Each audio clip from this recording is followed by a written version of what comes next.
Welcome to Franchise Marketing Radio, brought to you by SEO Samba. Comprehensive high-performing marketing solutions for mature and emerging franchise brands. To supercharge your franchise marketing, go to SEOSamba.com. That's SEOSAMBA.com. Welcome to Franchise Marketing Radio. Stone Payton Lee Cantor here with you this morning. Today's episode is brought to you in part by the Business Radio X Studio Partner Program, equipping franchisors to help franchisees dominate their local market. To learn more about serving your market and growing your business, go to mybrxstudio.com. Lee, this is going to be a fantastic segment. Please join me in welcoming to the broadcast founder with Baked Cookies and Dough, Mr. Max Berry. Good morning, sir. Hey, guys. How you doing? We are doing great. Well, Max, before we get too far into things, tell us about Baked. How are you serving folks? Yeah, absolutely. So Baked is a dessert store. We're located in the Philadelphia suburbs, and we serve fresh-baked warm cookies and gourmet edible cookie dough. So our cookie dough is egg-free. It's made with heat-treated flour, and you could just kind of eat it with a spoon. We also serve ice cream, so you could have a cookie and ice cream sandwich on a fresh baked cookie. We call it the Baked Witch. And you can have some dough with some ice cream or a milkshake. So how did this begin? What was the genesis? Yeah, so we started in May of 2017 in just our small town of Westchester, Pennsylvania. It's a pretty small town in the suburbs of Philadelphia, and we just kind of saw a need locally for some good fresh baked cookies. And this was around the time when edible cookie dough was really becoming like, you know, the next cupcake or the next froyo style trend in food. We were actually among the first 3 stores in the country to serve edible cookie dough as an option. And we did it, didn't really think much of it. And when we opened, we had a line out the door, down the block, in the rain, okay, for the whole first day. We sold out of everything that we had, and that continued on for months. And we really thought, wow, this is really something. And we decided to, franchise the concept and roll it out nationwide. Now, were you pastry chefs? How did you come up with the recipes and know that this? That's a good question. That's a good question. So I'm actually not a baker by trade. I own a couple other companies. I'm just a serial entrepreneur and saw an opportunity.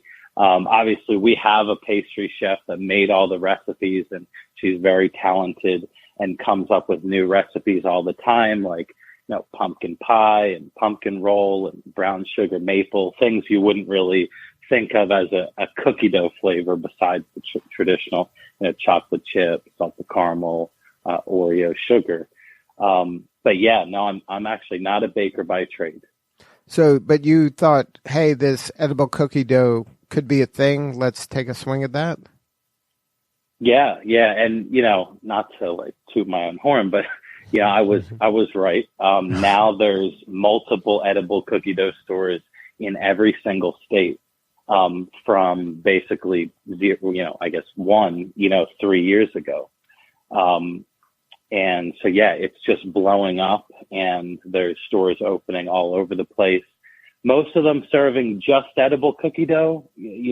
I was worried that might be, it's going to take a while, but that might be just a fad. Right. So I really built the business around longevity. We have the cookies in there. We do catering. We do ice cream. So it's centered around cookies and edible cookie dough, but I didn't want my franchisees to be in a situation in 3 years where, all they sell is cookie dough, and then it kind of plateaus out. And that's why you chose the name Baked rather than edible or something edible dough or dough. Yeah. Yes. So it's called Baked, just Baked Cookies and Dough. Great name. And, we do everything in the cookie and dough kind of, genre. So now, is the cookies that you bake, are they made from the same edible cookie dough? Everyone asks that. No, they're not, because, the edible cookie dough that we have is egg free. Mm-hmm. And it doesn't have like baking soda in it or anything like that, because it's unnecessary if you're not going to bake it. Right. We have a separate recipe for our cookies that are baked and that you eat baked. Now, you mentioned that you didn't have kind of a baking background. Are the franchisees typically in your shoes? Are they business people looking for an opportunity, or are they all people that are kind of, I always wish I had some bakery or something along those lines? They can really be both. So our first franchisee is opening a store in Cary, North Carolina, and actually they're opening 2 stores in Cary and then another one in a year in the surrounding area. And they're not bakers by trade, although it's a husband and wife pair, and the wife, she loves baking and she loves that kind of stuff, but no professional background. So you definitely don't need to have culinary experience. You don't need to have even a full-time pastry chef. We teach you and give you the recipes and teach you how to make the dough yourself. It's not hard. I used to have to do it in the beginning when, we were selling out every single day and I didn't have any help. Now, obviously we have help and I don't need to make it anymore, but it can be made by anyone. Now, before you opened up the store, did you kind of work the festival scene and those events to kind of get the word out about, hey, this is coming, or taste this new thing? Yeah, that's a great question. So actually, we didn't do any of these like pop-ups and sneak peeks or tastings. We kept the grand opening very close to our chest, and I think that's where it actually helped us a lot. So, we kind of made this mystery about, something sweet is coming to Westchester, warm cookies, edible cookie dough. And it's such a new thing in the country that nobody really knows what it's going to taste like. And everyone's very interested to try it. So when we had our grand opening, we, had developed a list of people that wanted to know when we were open. We sent them a text at about 3:00 on the day we were opening. And by 4, we had a line, a block long. There's just so much buzz about, edible cookie dough and fresh baked cookies right now. So now, is that part of the launch plan when a new franchisee launches?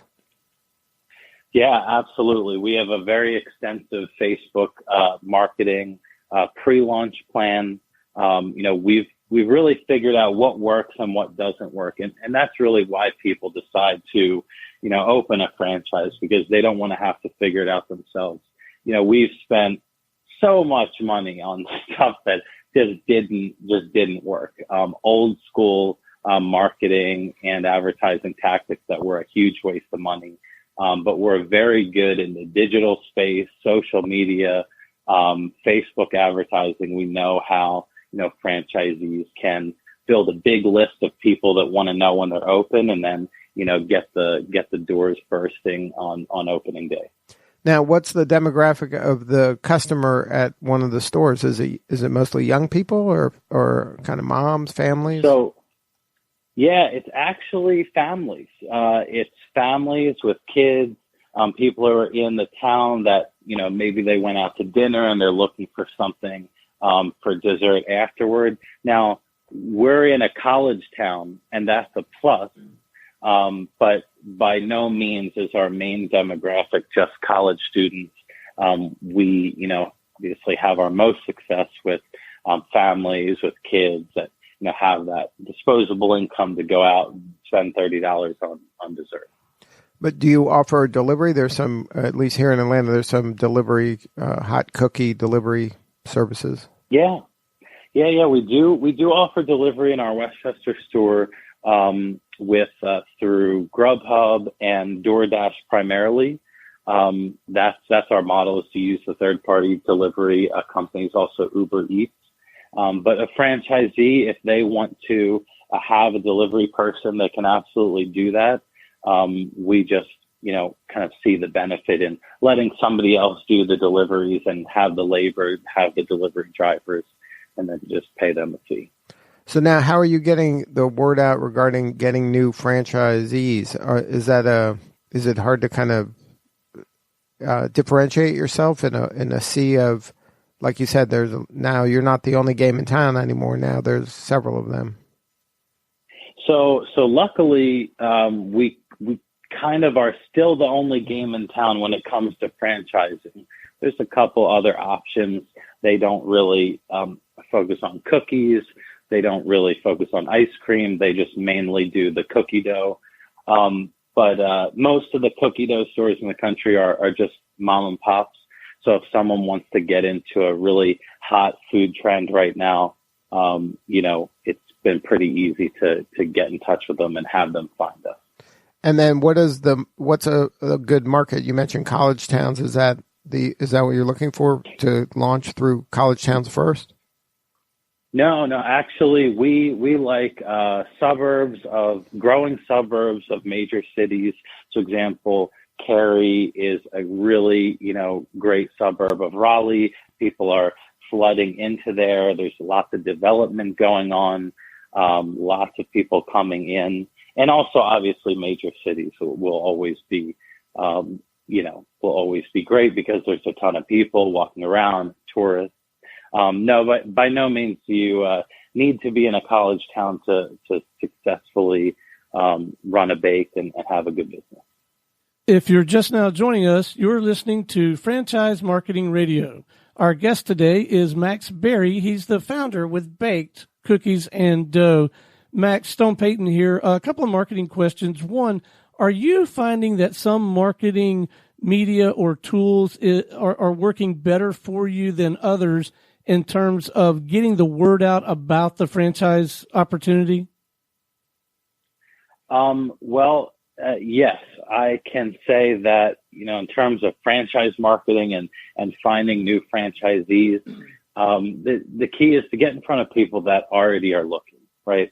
So, for sure, you can run Facebook ads, you can run ads online for looking for people that might be interested in starting their own business. But the best type of people that we like to speak to are people that already are interested. They're already looking into franchises, into different concepts. We like that. We feel like we're very competitive in terms of other ice cream franchises, even well-known ice cream franchises, just because we have more to offer than just ice cream. So, that's been our focus, is connecting with people on directory websites, on BizBuySell, that are already looking for a franchise to open. And are you far enough along yet in your expansion to begin to have a feel for what are going to be some of the best marketing vehicles for your franchisees in their local market, whether it be sponsoring local causes or direct mail or email or other forms of community involvement? Do you know yet what's going to shake out to be some of the best methods there for the local franchisee?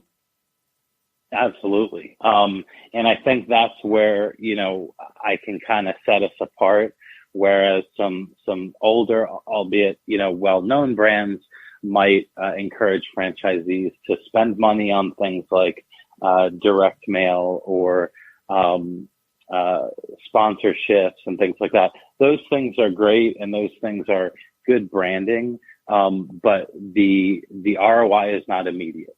We really have found that Facebook marketing, Instagram marketing, social media is the way to go. You can get for very little money, you can get eyes on your brand, your store in your market through Facebook and Instagram. And when you compare it to things like direct mail, it's a no-brainer. So why put money in bucket A and bucket B when bucket A is cheaper and easier to scale? And, an eye is an eye, right? Do you know what I mean? When I say that? Yeah. Right. So now, Max, in your kind of entrepreneurial journey, how has the transition been from going, okay, I'm running this store, and I got this great idea that seems to be catching on, to now I'm running a franchise, which is kind of a different animal. That's its own business that's separate from running a baked store. Yeah, absolutely. So I was fortunate in that, I knew very soon that I wanted to help people open a bake, train them, coach them on building a business, because that's what my background is. I'm an entrepreneur, and that's what I really like to do. So I was able to replace myself pretty early on through the use of a manager and staff that are well trained and systems in place. I kind of transitioned to that fairly quickly, and because that's what I like to do. I like to help people build a business and be successful, and and change their lives. And that was for you, the end in mind was to always franchise or to kind of replicate the concept. Yeah, because, look, one store can make you a lot of money, and you can, as a franchisee, work in your store or even not work in your store and make, great money. But I feel like for me and for a lot of franchisees, they want to own multiple stores. They know that, okay, they're making X with one store. It's duplicatable. It's repeatable. Let's pop up 5 more and now multiply our income by 5. So, I have that thinking when it comes to business. So I knew early on that, to really grow this thing and be a nationwide brand, I was going to have to find franchisees that have that mindset of owning their own business and help them do that. And then you've given them a path, like, okay, the way you do one store is this and that, and then you start looking for your second store when you hit these milestones, and then your manager of your first store becomes like you have a path for them to follow, kind of a recipe absolutely. for success. We have a whole training on how to open a store, how to market it, how to grow it. And then everything is repeatable in franchising. And exactly, you can have a manager for your first store, and then that manager really can be running multiple stores. They don't need to be there at one store all the time, at least with a baked. Now, if you have a full service restaurant, that's a different story. Right. If you have, certain other dessert concepts that require a lot of staff to be there at any given time, you may need a manager for every single store. With Baked, that's not the case. Our manager at Baked is, not there 70% of the time, because, our employees can run the store without supervision. We have the systems in place to make that happen. Now, how much time do you spend in like new recipes and kind of staying on top of the trends or the seasons with whatever is the appropriate ingredients? Yeah, absolutely. So we're making new recipes all the time, and we're making new flavors. I mean, literally all around the clock, because we rotate in all kinds of recipes throughout the year. We always have our chocolate chip, our Oreo, our salted caramel, and our s'mores. But then the other flavors that we have, we rotate in seasonal flavors like pumpkin roll, apple pie, brown sugar maple, and then, flavors like Rice Krispie treat, brownie cheesecake. I mean, there's probably like 30 flavors that we have created that we rotate in from time to time to keep the customers interested in trying new things. Now, is the franchisee able to kind of give some input of, hey, in our town, this ingredient is super popular and everybody loves it. Maybe this is something that should be on the roadmap going forward? Yeah. So actually, I tell all my franchisees and everyone that we talk to that, I don't want, although the branding will be the same and the offerings will be very similar throughout all the stores, I don't want them to feel like this is just a McDonald's and they can never be creative.